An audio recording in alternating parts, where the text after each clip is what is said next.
Anastasia Daralun, baru-baru ini media sosial digemparkan dengan sosok wanita muda yang disebut sebagai keponakan Ida Dayak. Bahkan wanita ini dikatakan membantu Ida Dayak. Lantas, benarkah wanita tersebut keponakan dari Ida Dayak? Banyak warganet dibuat salah fokus dengan wanita muda tersebut. Pasalnya, selain masih muda, wanita ini juga memiliki paras yang cantik.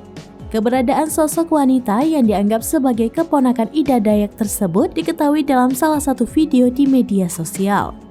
Video itu menarasikan jika wanita muda ini ikut membantu Ida Dayak melakukan pengobatan. Ternyata wanita tersebut diketahui bernama Anastasia Lina Lolica.